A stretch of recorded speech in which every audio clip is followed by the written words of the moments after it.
Let me just talk about pensions. I happen to believe that one of the big crises that we're going to be facing in our country in the upcoming years are going to be pension crisis, pension fund crisis through the states and local governments, municipality pension funds, and again, county, state governments. And we're only one sharp market decline that is prolonged for any extended period of time away from having severe crisis in those pensions. Now, they're already in crisis mode. Nobody's talking about it. Nobody's really tracking it. Nobody's following it. No one's paying a whole lot of attention to it. But all around the country, there are states and county and municipalities changing their pension rules. You may have thought you were going to get your health care benefits paid for. Most of them are starting to say, no, unless you were employed from this date before this date, we're going to drop that opportunity to pay for pension funds. We've already seen even a decline in some states of people saying, we know that when you got your last statement last year, it looked like you were going to be at $700 a month in income. That now is $635 a month or whatever it might be. So we're seeing those kinds of changes.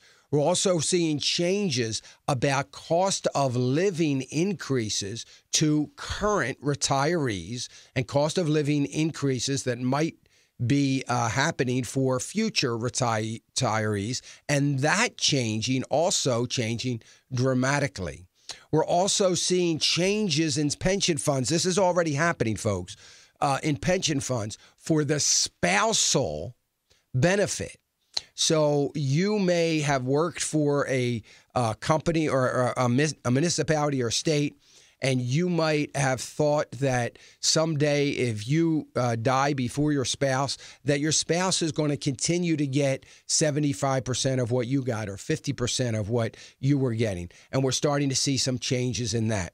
That is from the past problems and past mistakes that and failed investment strategies that those states have made over the last 20 years. And it is now catching up to them as we have had a stagnant at best recovery. So the question is, what is going to happen if we get another severe market downturn?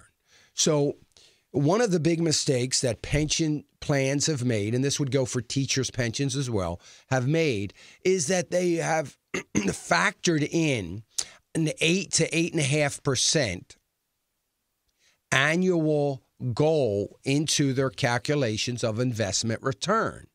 So when you take that 8 or 8.5% and you calculate it upward in the future by 10 or 15 or 20 years, because you're fully expecting this average return to be 8 and 8.5%, and it doesn't happen like it didn't, or if it did, we took 1 year, 2008, to wipe away an awful lot of it. When we start to see that not happening, that is what hurt these pension funds. They took far too much of an aggressive approach, but it made their numbers work. It was good for them, because the projections from an accounting standpoint helped their numbers help them look better. And surely they were going to do that. Well, now a lot of them have backed off that 8 and 8.5%. But here's the thing. They've backed off to 7 or 7.5%.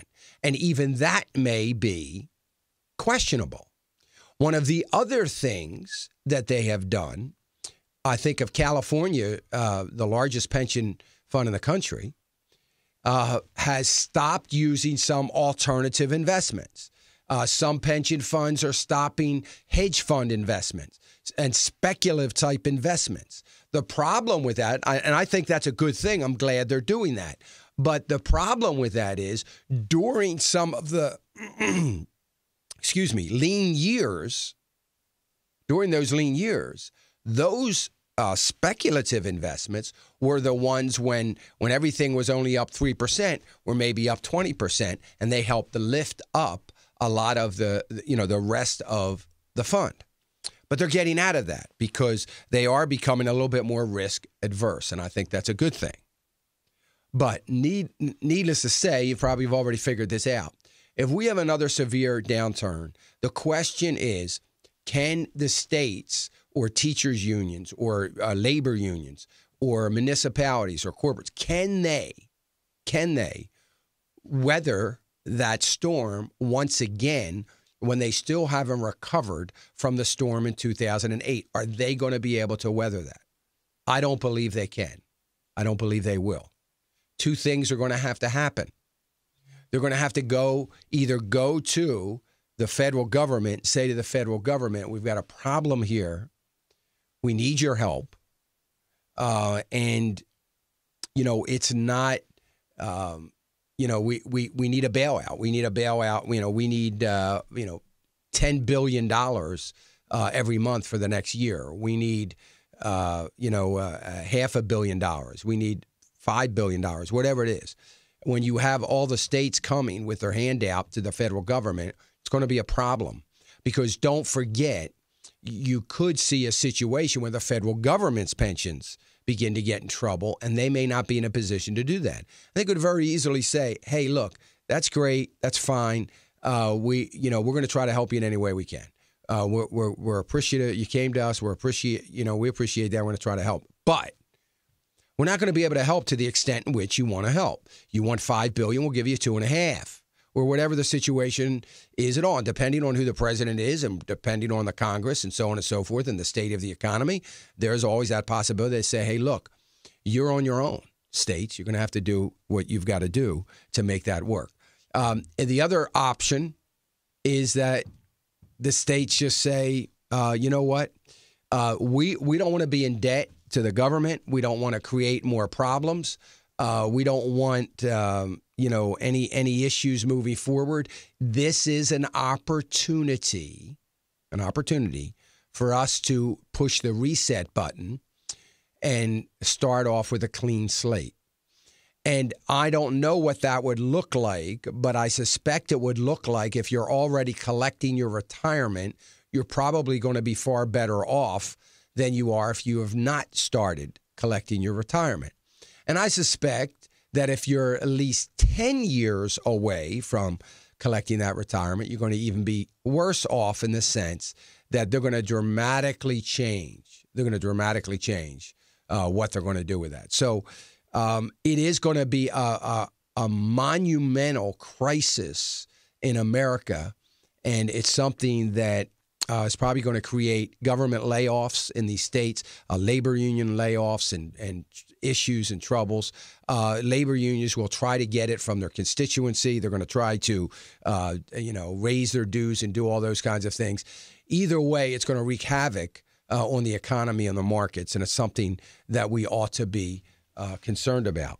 I don't think anybody is all that concerned about it, but we need to be. And I don't mean we need to be concerned so we stop doing it. I just need you to be aware of. So if you are contributing on those funds and you are contributing 10% of your pay and they're matching, some of those situations might match and they match 2%, you may want to consider doing the 2% so that you get your match and put the other 8% in your own separate savings or investment account or retirement for your retirement someday. And that might be a good option. And it is a very good option, particularly if you're young. If you're under 45, I would think it's a very, very good option for you to consider. And I'd ask all of you to think about that.